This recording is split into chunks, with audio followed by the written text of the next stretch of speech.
Hello, everyone. Welcome to another episode of Homily Chat. I'm Father Darryl Millette here in sunny Saskatoon, Saskatchewan. You might be able to see over my shoulder. There's some sunlight. A dog might wander around every once in a while because that's just the style of the time. But no, it's a beautiful day here. And with me, as usual, Father Michael Liliedahl, just south of San Francisco in the United States. How are you? I am doing well. And as you can tell by my background, I am in a different spot than I usually am. And that is due to the different time that we're recording, actually, because the library that I usually record in is being used for after school Italian tutoring right now. And so I am currently in the makeshift second grade classroom of our school because school ended about a half hour ago. And the teacher who is here all day, I bet, is just tired of being in this classroom after all day. And so she kind of leaves, and thankfully I was able to use the classroom. So here I am in yet a new spot. I think this is the fifth or sixth different spot I've been in for recording this. Hey, that works. I mean, you know how beautiful my background is. I didn't have time to get the green screen up, and so you just see a bunch of dog toys down on the floor, and that's that. Well, I was looking at them. The sun is shining on those dog toys. I couldn't tell if they were dog toys or with the colors. They kind of looked like laundry in a sense, that you're just kind of looking at, just clothes there. But I was like, that's a lot of colors. I don't usually see Father Darryl wear a lot of colors like that. So No, no, no. I mean, there are some toys. There is a towel down there too. So if she comes in all muddy, then I can wipe her down. But anyway, very exciting. It's unfortunately it's been a couple weeks since we've had a chance to do this. Last week, Father Michael and I were texting back and forth, trying in vain to find a time that worked for both of us. and alas, we couldn't come up with it. And that's actually why I think we're doing it today on a Tuesday, right? Because this is when it was able to work this week for us. So Father Darryl texted me earlier today and said, I'm available almost all day Friday. And of course, the way it just happens to work out, I said, all day Friday, I am completely booked. And so, welcome if you're joining us live here on a Tuesday afternoon here on the West Coast, a Tuesday early evening on the East Coast. But you're getting us a little earlier in our homily prep than usually if you get us on a Friday. But I have a little story to tell about homily prep from last week, even though we didn't get a chance to do the podcast. Father Darryl, about how long do you spend kind of preparing a homily on average? Kind of thinking about it, putting Yeah. fingers to keys and stuff. I mean, the actual like sitting down, typing it out might be an hour or two. I'm usually thinking about it off and on for a good chunk of the week. So if you put all that time together, it's at least a few hours typically for a Sunday. Weekday homily is in the shower typically. Yeah, that's often the way it goes. I always say I like to look at the readings on Monday and kind of think and pray over them on Monday and Tuesday. Try to start formulating some ideas on Wednesday and Thursday, and kind of Friday, Saturday start to write things down if I need to. Well, I did that process last week, right? And I took all that time and I did it, and I was actually proud of myself because oftentimes I don't get to take that time. It kind of gets truncated. And then Saturday, I think at 1 p.m., 1 or 1:30, I saw a tweet from the Archdiocese of San Francisco, which I'm in, that said, something along the lines of, remember, because we're in the Archdiocese of San Francisco, we get to celebrate Sunday as the solemnity of St. Francis and not the Sunday in ordinary time. And I looked at it and said, whoops. Oh, that's different readings. I better go start preparing a different homily. And so I had to just kind of trash that homily and go look at the readings. Thankfully, like we've kind of said before, preaching on the saints is a little bit easier because there's just so many incredible stories. And I think, St. Francis has more than his fair share of incredible stories about his life that you're able to plug some of those in. But it honestly, if the homily ended up flowing very, very well, because the solemnity readings for St. Francis, they almost all mention humility. And, I had preached the week before on humility. And so I was almost just kind of not the same homily, but like the sequel homily. I said, if you were paying attention last week, the homily I talked about, humility, humility, humility is the path to God. And I said, who really lived out that humility in his life? St. Francis of Assisi. And then I was able to kind of tell some stories about St. Francis. So if you're listening to the podcast, and if you listened to my homily this last weekend, none of which were live streamed, so you would have had to been at my parish. That's why you got so many stories about St. Francis, because mea culpa, I forgot that October 4th was on a Sunday until it was October 3rd, Saturday, early afternoon, and I had the Saturday Vigil Mass.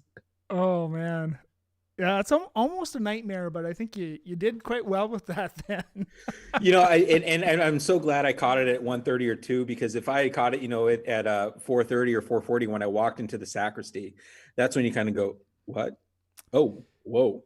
And honestly, at that point, I'd almost just say at the beginning of the homily, I forgot that it was the the solemnity of St. Francis and that we had special readings. And so this is a homily I was going to give on the readings that we would normally have. These are the homily on the readings that the rest of the English-speaking world is having today. And instead of the readings that we got just for the Archdiocese and I think the various Franciscan communities. So. Well, I mean, you could just say too, well, this is just a chance to grow in humility, and these readings are all about humility, and I messed up. Yep, there you go. So That's one way to do it as well. And just carry on. Mm-hmm. Mm-hmm.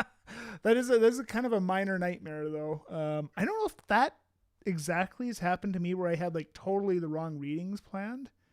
Mm-hmm. I know I've had times where I just ran completely out of time, or I got the schedule wrong and I was preaching the wrong, so I hadn't quite buttoned things down yet. And all of a sudden that's like, oh, I got to say mass. Yeah. I guess I was put down for this mass instead of the later one. Whoops.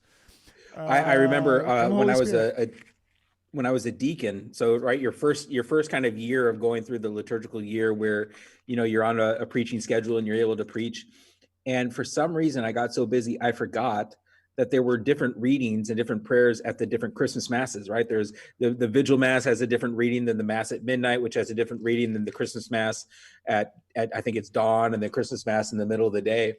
And so I really only had one kind of Christmas homily, but I was scheduled for 3 masses at the different parts. And that's where one of the things I did is I took my homily and kind of just made it a little less specific on the readings, and just kind of leaned into the mystery of the incarnation even more, which was in the homily itself. So, again, kind of mea culpa on that. It's important to pay attention to what the readings are actually going to be at the Mass you're going to be saying. Yeah, although that's interesting that you mentioned specifically Christmas, because at least in our Canadian Missal, we are permitted to use the same readings for all of those masses if the priest needs to make his life somewhat sane.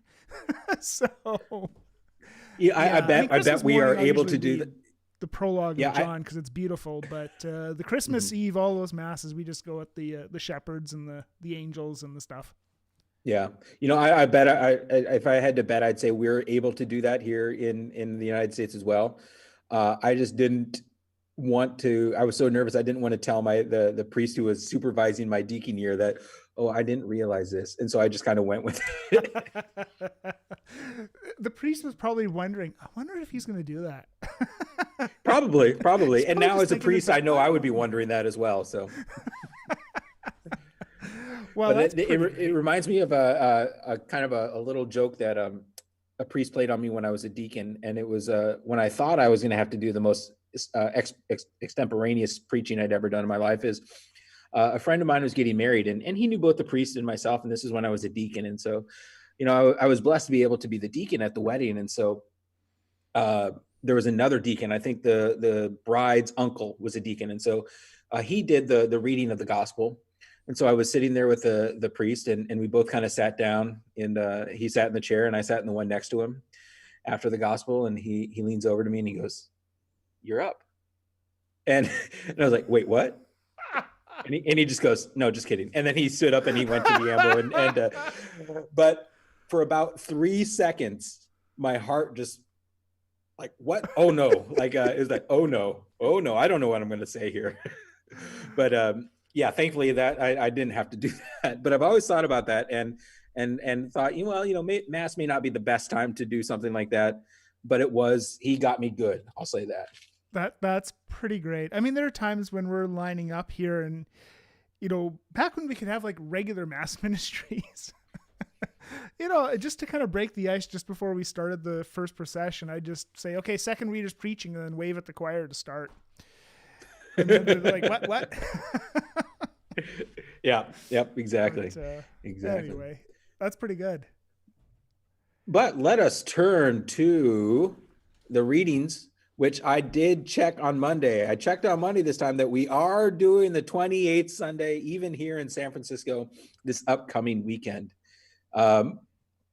Do you want to read the gospel to me, or should I read the gospel and you go first? I can read the gospel if you like. Sure. And there's a short and a long version. The long version being an entire, 3 sentences more, 4 sentences I think more. so. Mm-hmm. Read the long one? Long one. Yep. All right. A reading from the Holy Gospel according to Matthew. Glory to you, O Lord. Once more, Jesus spoke to the chief priests and Pharisees in parables. The kingdom of heaven may be compared to a king who gave a wedding banquet for his son. He sent his slaves to call those who had been invited to the wedding banquet, but they would not come. Again, he sent other slaves, saying, "Tell those who have been invited, 'Look, I have prepared my dinner, my oxen and my fat calves have been slaughtered, and everything is ready. Come to the wedding banquet.'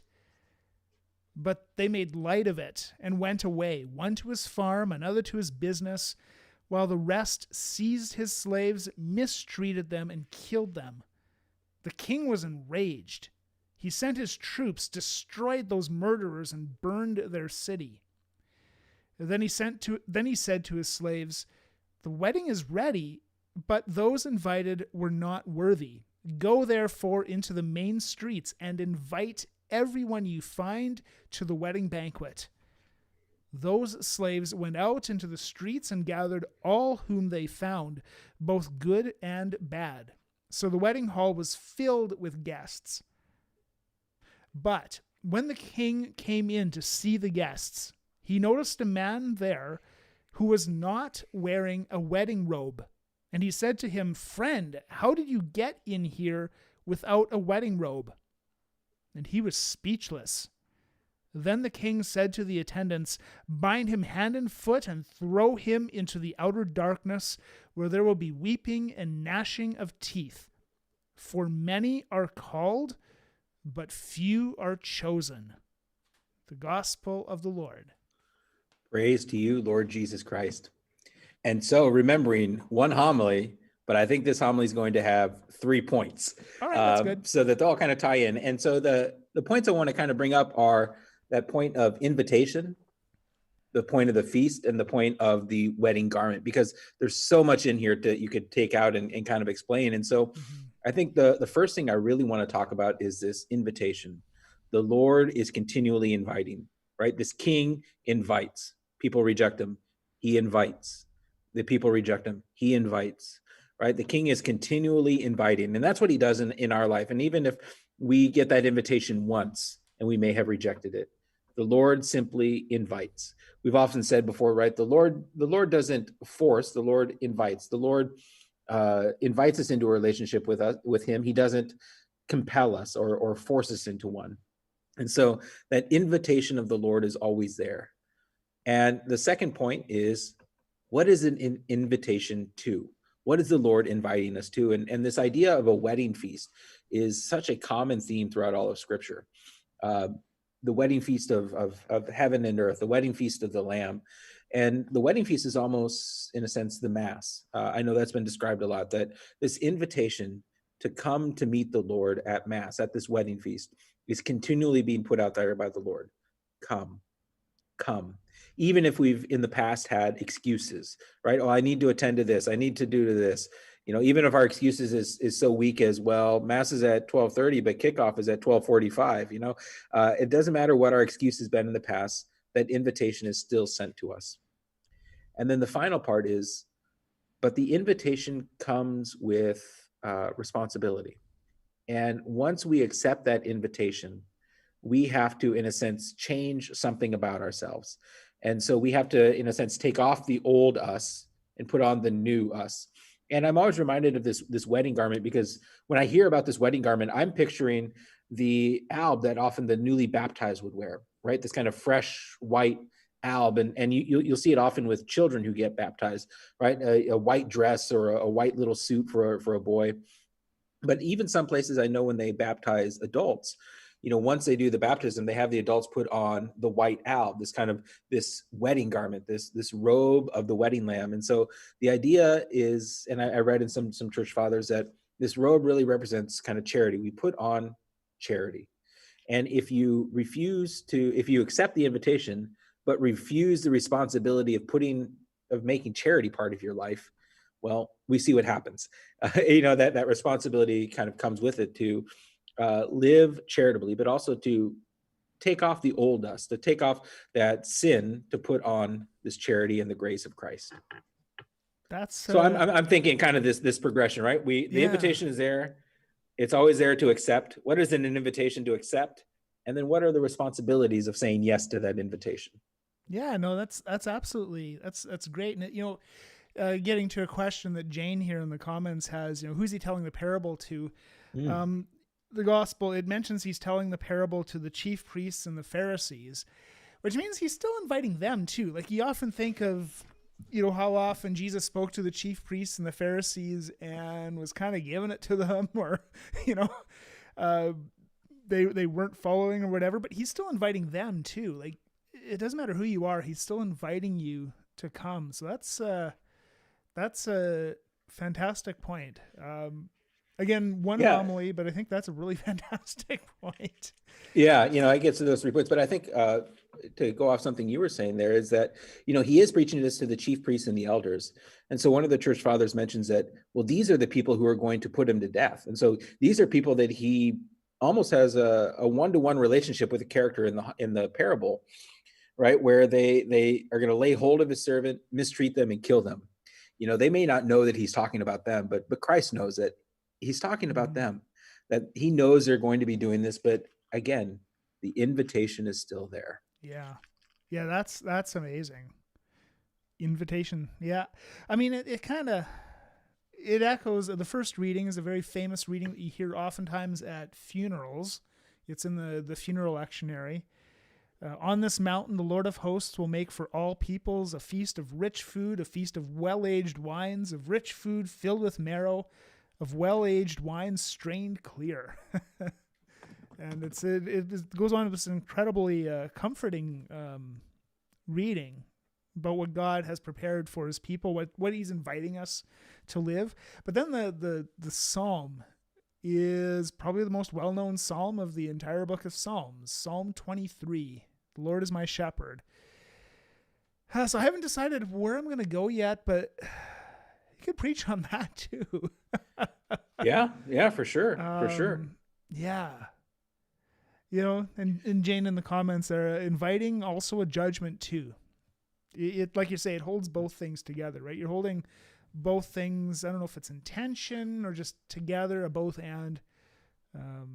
Kind of like the arrogance of thinking you've got it, you've made it. Not like those lowly other people, the street people or whatever. Kind of getting to what you were reading last week in St. Francis, the humility part, right? Yeah, the only way for any sure. of us is being saved is because of Jesus Christ. I mean, it's not our doing. It's his. We're responding to him. We have responsibility to live this out, but it's his work ultimately. Yeah. And you're talking about that first reading being used at funerals. And I'm looking here, at least at the American translation of that first reading, there's a line right in the middle that reminds me of part of the Eucharistic prayer that I almost always use for funerals. And the reading is, the Lord God will wipe away the tears from every face. And at funerals, there's an option if you use, and I know we're kind of getting church liturgical nerdy stuff here, but if you use Eucharistic prayer number 3, there's an option on Masses for the Dead where you have this long paragraph to insert there, where you're praying specifically for the person who's died and their family as well. And I think that prayer is just so beautiful that I often will, unless there's anything, somebody has requested something different, I'll almost always use Eucharistic prayer number 3 for funerals and Masses for the Dead, because I really enjoy this line. It's just so beautiful there, where it says, there we hope to enjoy forever the fullness of your glory, when you will wipe away every tear from our eyes. For seeing you, our God, as you are, we shall be like you for all the ages and praise you without end. And I was kind of reminded of that reading through this first reading, because honestly, I don't think I've actually had this first reading chosen for a funeral yet. Maybe comes, but and so I hadn't really kind of preached on this in terms of a funeral. But as I look at it, yeah, I mean, on this mountain he will destroy the veil that veils all people. Wow, he will destroy death forever. I mean, what are you celebrating at a funeral or praying for than the resurrection to conquer death? So yeah, the only thing is I don't know exactly why it is, or if it's just in the Canadian version. So if you really want to get geeky and look into your own here, just a sec. Phone calls coming in. I don't know if you heard that or not, but anyway. I heard it, but that's okay. That's great. That's great. That's exactly what everyone wants. Basically, in the Canadian version of that of our ritual lectionary that we use for funerals and other things, they take out the line about the well-aged wines. Like they split that out. I'm not entirely sure why that is. I'd be curious if that's like a Canadianism, or if that's just for whatever reason they strip out the last bit of verse 6. Yeah. In Isaiah 25. But anyway, totally inside church baseball there too. So. Yeah, sure. And actually in the United States, we don't have, it's not the well-aged wine, but it's pure choice wines.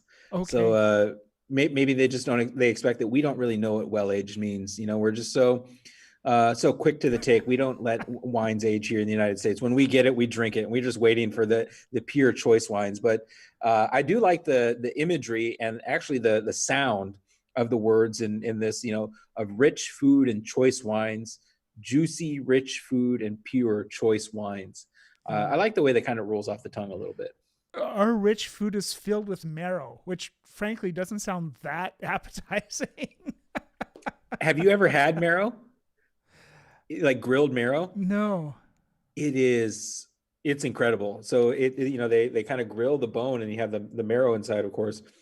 And you get these, I don't know if they're actually called little marrow spoons, but they're tiny little spoons that you, once the marrow has been kind of grilled and cooked, it is very decadent. And I'm sure it's not healthy for you at all in the least, but it's an incredible, yeah. If I'm thinking rich food, I'm thinking the marrow. That's definitely going to qualify. Here, I would have never thought about that. I just think of the stuff inside of a bone that the dog goes after, but yeah, I think it is the stuff inside of a bone. I think it's just there's probably grade A and grade D marrow, and you can imagine what they're serving at a high-end restaurant versus what you can buy at Petco for your dog. There we go. I'm learning all kinds of things in homily chat. I don't know if I'm going to preach on that, but I am learning. But I mean, the Lord is my shepherd. That's Psalm 2. Yeah. It's been seen as such a comforting psalm for, millennia, really.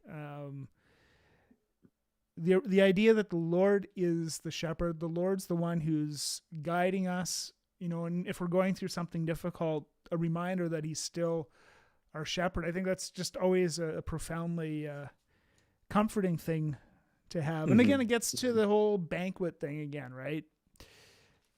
Again and again, right?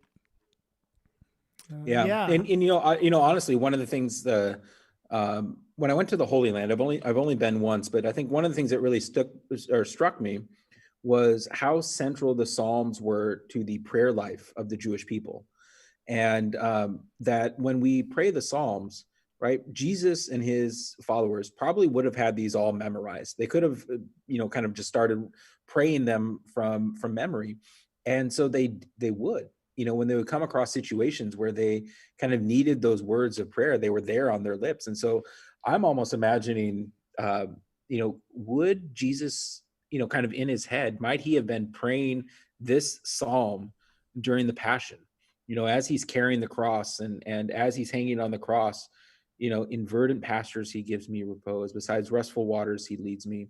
He refreshes my soul. You contrast that I thirst with that prayer that the Lord is going to refresh my soul. He guides me in right paths for his name's sake. As he's trotting this path of the cross, he guides me in the right path. I could see this psalm actually being a very comforting psalm during the time of passion that our Lord, I'm not saying he did, but he very well may have had these words, silently going through his mind during the passion. Quite possibly. I mean, he did pray the one just before it while he was on the cross. So it wouldn't be, my God, why have you forsaken me? Psalm 22. So it's not a stretch to think that the very next one would have been in mind as well, given how much this formed and continues to form the prayer life of our Jewish brothers and sisters. It's quite profound stuff. Speaking of like the Psalms forming our prayer life, have you ever seen the movie Of Gods and Men? So actually, I saw it for the first time maybe 4 or 5 weeks ago. Okay, Because I'm teaching a class, and we have our curriculum kind of all laid out, what's been taught in the past, and so we actually watch that as part of class. And so when they say that a first year teacher, a teacher teaching that first year of class is usually 1 page ahead of the students, when we got to the movie, I was right with the students because I had never seen it before. But wow, what a movie! So it tells a true story of a group of monks in Algeria who were martyred it was 1997, I believe. And they've actually just been beatified, what, was it last year? 2 years ago? They've been beatified definitely anyway. In the very near past, Yeah. And it's all in French, and it's got subtitles. A minor language warning at one point, and some violence, if you got little ones around. Maybe not for the kids necessarily, but just profound. And what I love especially about that movie is it punctuates the story with the monks gathering together for prayer, and as they're praying these psalms, and the psalms just speak to what they're going through. It's beautiful. It is absolutely amazing, incredible. Of Gods and Men. There you go. There's my plug for the day. Incredible movie, though. That is a very good plug. I mean, it was fantastic. And I mean, one of the things that, like you were saying, I liked is you just felt immersed in the life and the pace of life in that monastery. And I love that word you use, right? That punctuated by the Psalms, the gathering together to pray the Psalms. And so, praying those Psalms have been the lifeblood of the monastic life for centuries and millennia, and even longer than that for our Jewish brothers and sisters. And so I think sometimes I know I do this. I give the Psalm kind of the short shrift in terms of preaching. I don't turn to it enough. And the imagery within it is simply gorgeous. And I remember the rector of my seminary was talking about praying the Psalms, and he said, as a priest, you're going to be, one of the promises you make is to pray the Liturgy of the Hours, which is essentially praying the Psalms. And he said, within the Psalms, you will find the entire range of human emotion. And he said, so when you're praying a particular Psalm, even if you are not experiencing that emotion at that moment, you probably have experienced that emotion at some time. And he also said, but there is someone in the world right at this moment who is experiencing that emotion right now. And so as you pray that Psalm, you unite yourself to them. And this becomes kind of your mission as a priest, is to pray for the world, to pray for the church, and to pray for that person who is experiencing that emotion at this exact moment that you're praying the prayer. And it really helped kind of give me something kind of concrete to hang on, this idea of praying for the world. The prayer of the church is the prayer for the world. Yeah, absolutely. I mean, even Psalms where, it's obvious that the author of the Psalm was not having a good day and was really letting God know that he wasn't having a good day. That's right. I mean, that's the human emotion. It's whatever we're feeling, we're giving it to the Lord and trusting that he's going to receive it. It's actually a profound thing to pray those Psalms and trust that, even if I'm going through whatever, God hears me. Mm-hmm. I mean, I forget exactly what Psalm it is, but there is one of the Psalms that begins, listen to me, Lord, as I complain. And then the psalmist just starts complaining. And so, I have said in homily that this is a totally legitimate prayer. This can be part of your prayer life. You can turn to God and say, God, listen to me as I complain. And then you can start complaining. And I always say it shouldn't be the totality of your prayer life, but it can definitely be a part of your prayer life. Absolutely. Well, it's like, Psalm 22 again, my God, why have you forsaken me? If Jesus can pray that one, we can too. And it, like you say, it does, that Psalm specifically, especially the Psalms of Lament, tend to balance themselves out towards the end with some praise. So it's not all doom and gloom. Mhm. Remembering that God is still God, we'll praise him, but why have you forsaken me? Just bringing it all together. So I don't know if I'm going to preach on that this weekend. The fact that it is Canadian Thanksgiving this weekend probably colors it a little bit because, I mean, it's all talking about banquets and feasting and Oh yeah, I didn't even stuff. think about that when you had mentioned before the show that it was Canadian Thanksgiving, Yeah. and then I forgot about, oh, you had this giant banquet and a giant feast, and yeah. I mean, this year is obviously going to be quite different though, because a lot of families can't gather together. Hmm. So, I mean, I don't know. I don't think I want to push it too hard. Yeah, I know a lot of people just can't get together just because of the situation. So, but it is still Thanksgiving weekend. Hmm. And I think there's something to even preach in on there that, typically it is a time when we get together with family, but even despite everything that's going on, there is still a place to find Thanksgiving. Mm-hmm. There is still something to give thanks for. And so even if you have to search a little harder and that kind of call, I don't, do I want to say responsibility? Yeah, I'll say responsibility. That responsibility to give thanks for something is still there.